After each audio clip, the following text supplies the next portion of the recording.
Le Sénégal ne regarde plus vers le nord.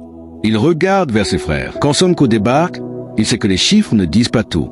Côte d'Ivoire et Sénégal, ensemble, représentent 60% du PIB ouest-africain. Mais les échanges entre eux, moins de 500 millions de dollars par an. Une anomalie. Sonko va droit au but.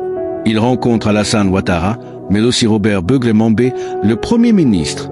Pas pour des poignées de main ou des sourires devant les caméras. Pour signer, pour bâtir. En août 2024, 12 nouveaux accords sont posés sur la table.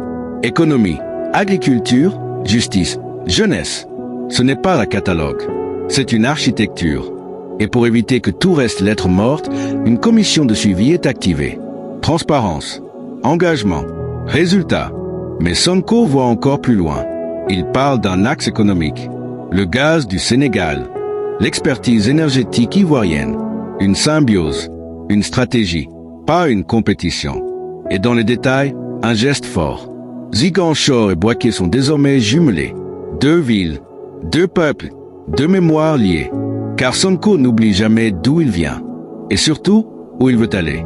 Enfin, il demande à rencontrer Laurent Gbagbo, l'ex-président, l'exilé revenu. Un homme politique à l'écart du pouvoir, mais pas de l'influence. Ce geste, c'est un message. Le Sénégal trace sa propre voie. Il ne suit pas les lignes dictées. Il les redessine. Chapitre 3, Guinée, le laboratoire de l'industrialisation. Conakry, dernière étape. Et là encore, dès qu'il pose le pied sur le tarmac, Sonko lâche une phrase qui glace et inspire. Je suis chez moi. Face au général Mamadi Doumbouya et au Premier ministre Amadou Riba, Sonko expose une vision. Ambitieuse, réaliste, subversive. Le Sénégal a du gaz. La Guinée, de la bauxite.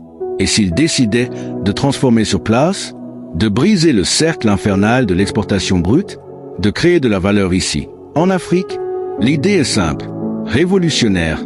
Connecter les ressources, partager les technologies, créer une chaîne de production 100% ouest-africaine. Ce n'est plus une utopie, c'est une stratégie. Fini le pillage, fini le rôle d'entrepôt du monde.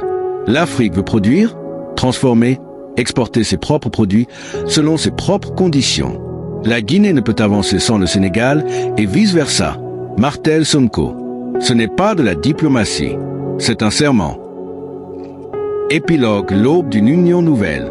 Ce n'est pas une simple tournée. Ce n'est pas un show politique. C'est une mutation.